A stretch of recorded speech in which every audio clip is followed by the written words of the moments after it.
Pada pembahasan kali ini, maka kita akan membahas mengenai material dalam manufaktur.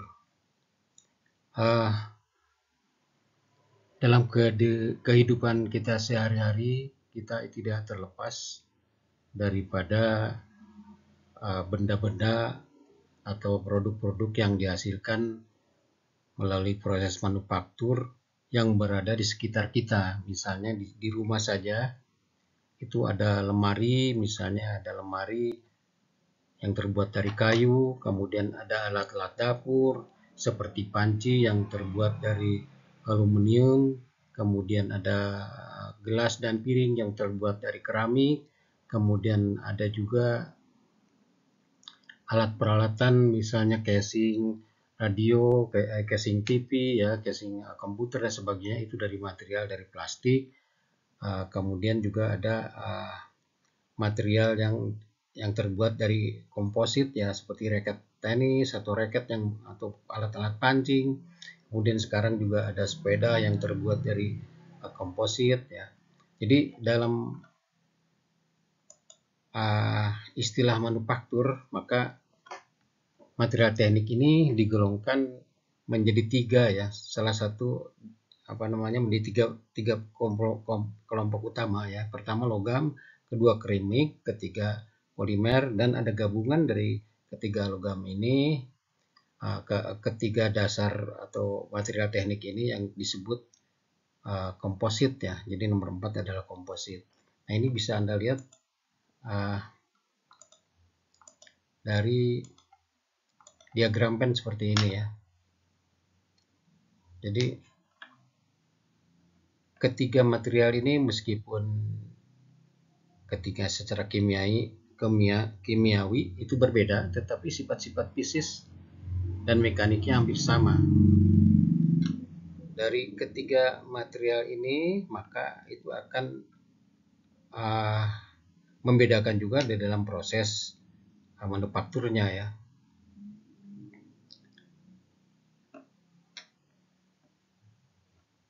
Jadi dari diagram pen ini bisa Anda lihat bahwa ini ada namanya komposit. Ini komposit yang terdiri dari metal dan keramik. Kalau yang ini adalah keramik dan polimer, dan di sini adalah polimer dan komposit. Saya akan ulangi lagi. Polimer ini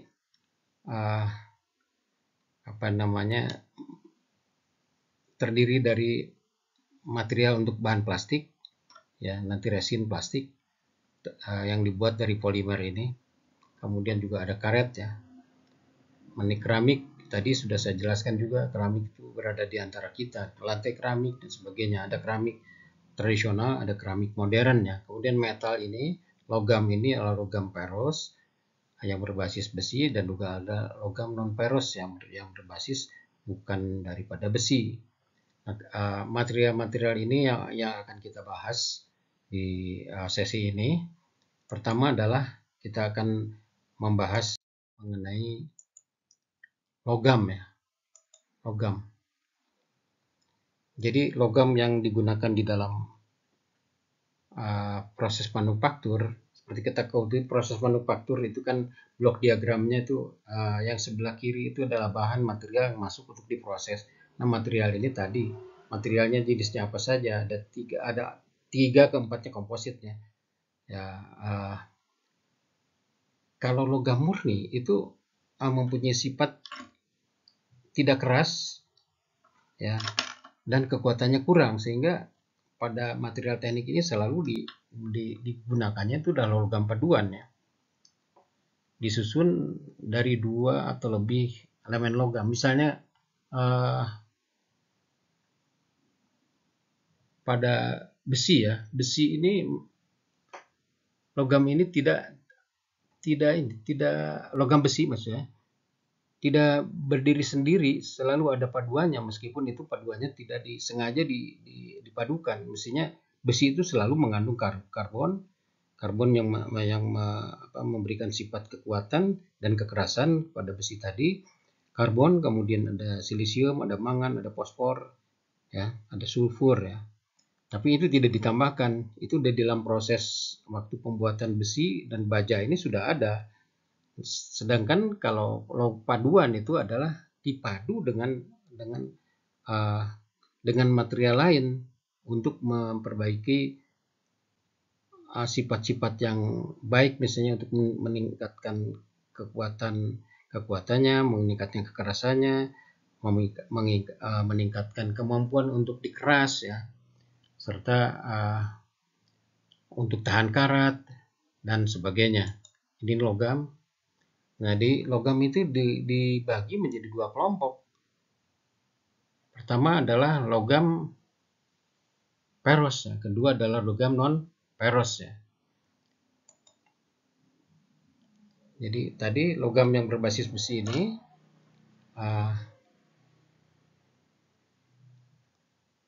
ada paduannya ya, karbon, silisium, mangan, fosfor ya, dan sulfur, tetapi tidak ditambahkan secara sengaja. Nah, baja ini merupakan paduan antara besi dan paduan karbonnya mengandung 0,02 sampai dengan 2,1% karbon ya. Jadi mengandung lebih kecil daripada 22% karbon. Lebih besar dari 22% karbon itu sudah menjadi besi tuang ya, bukan baja lagi. Nah, baja ini dikelompokkan sesuai dengan kadar karbonnya, yaitu pertama kita sebut baja karbon rendah, mengandung karbon sampai maksimum 0,3%. Itu digunakan untuk pembuatan kawat, baja profile. Di baja profile itu baja yang mempunyai bentuk profile, misalnya ada profil bulat, ada profil bentuk I, ada profil bentuk H, ada profil siku ya, dan sebagainya, bentuk L ya, siku dan sebagainya. Ini baja profile. Baja profile itu baja karbon ya.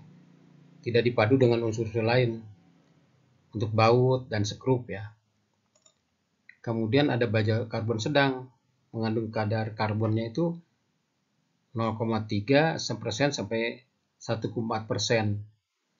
Digunakan untuk membuat misalnya rel kereta api, poros-poros mesin, roda gigi, serta komponen mesin yang memerlukan kekuatan tinggi. Samping itu juga ada baja karbon tinggi, mengandung kadar karbon 0,7% sampai 1,4%. Digunakan untuk membuat perkakas potong, misalnya, seperti pisau bubut, gurdi, tap, dan komponen-komponen mesin yang memerlukan ketahanan gesek yang tinggi. Nah, mengenai pahat pisau yang pahat bubut ini dulu ya, pada tahun sekitar mungkin tahun 40-an itu masih digunakan pisau pahat bubut ini untuk memotong, tetapi sekarang sih sudah tidak digunakan lagi. Kita paling digunakan dengan high speed steel ya. HSS itu juga HSS sudah digunakan lagi karena ada pahat-pahat yang insert ya, yang disisipkan, pahat sisip.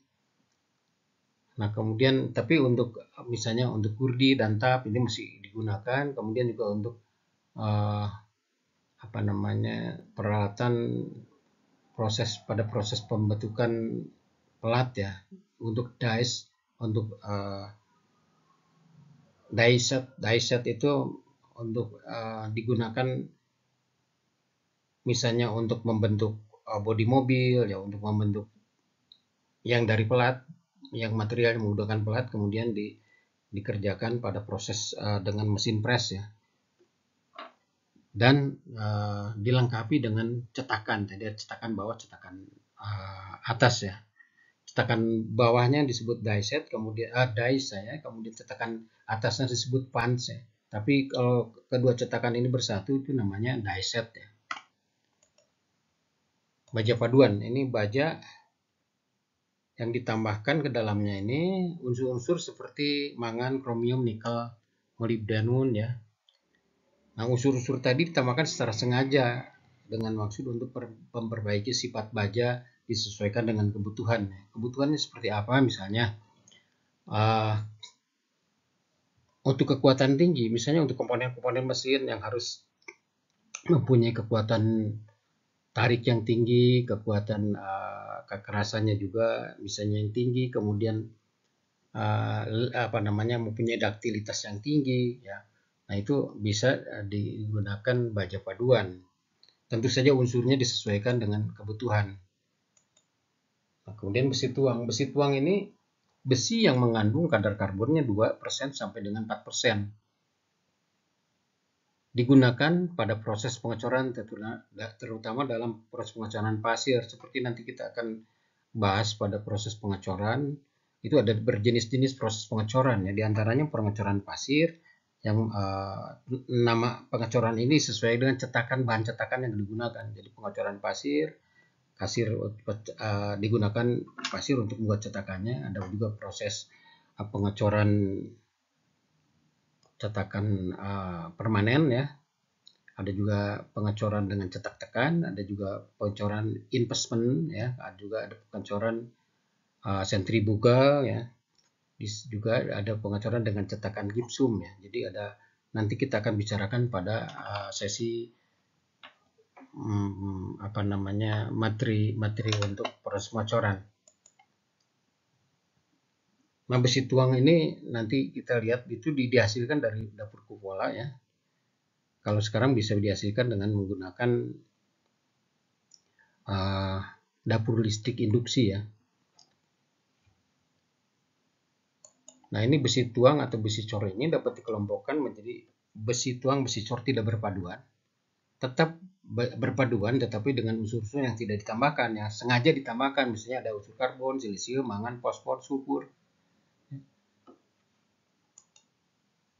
Jenisnya dari besi tuang tidak berpaduan ini ada besi tuang putih. Besi tuang putih ini terbuat daripada besi tuang pada saat cair, kemudian mendingin akan menjadi padat. Nah, cemented ini Fe3C mengkristal tanpa mengurai, sehingga karbon dalam besi ini terdapat dalam keadaan terikat yang warnanya patahannya putih, makanya disebut besi tuang putih. Di samping itu juga ada besi tuang kelabu. Bedanya dengan besi tuang putih ini pada saat dia menjadi padat, ya, ketika panas, dalam keadaan cair, panas, mendingin, kemudian menjadi padat. Nah, cemented Fe3C ini mengurai menjadi besi dan grafit, ya, yang berbentuk lamelar dan patahannya berbentuk kelabu, patahannya berwarna kelabu. Besi tuang mampu tempa ini dibuat dari besi tuang putih, kemudian ditemper, yaitu dipanaskan sampai 900 derajat, kemudian panasnya ditahan sampai di dalam dapur sampai selama hampir 2 hari, ya, 48 jam. Besi tuang berpaduan ini selain unsur tadi, dia ada unsur karbon, silisium, mangan, fosfor, sulfur, itu juga ditambahkan unsur paduan. Sengaja ditambahkan untuk meningkatkan sifat yang baik pada besi tuang tadi. Nah, yang menjadi unsur paduan itu seperti nikel, krom, kemudian ada magnesium, ya. Nah, ini yang termasuk dalam besi tuang berpaduan. Ini adalah besi tuang nodular, misalnya. Besi tuang nodular terbuat dari besi tuang kelabu ditambahkan unsur nikel dan magnesium. Unsur paduan ini bisa ditambahkan pada saat besi tuang itu dalam keadaan cair. Jadi unsur Mg itu akan mengikat sulfur sehingga menjadi sulfida magnesium dan mengubah grafit menjadi bentuk nodular dan bentuk bulat. Dengan penurunan kadar karbon dari cemented ini akan menurunkan kekerasan, tetapi kekenyalannya bertambah. Kalau karbon turun, maka dia kekerasannya nambah. Kekenyalannya maksudnya, kekerasannya turun, tapi kekenyalannya bertambah. Sehingga besi ini dapat ditempa dan di mesin dan mempunyai sifat seperti baja.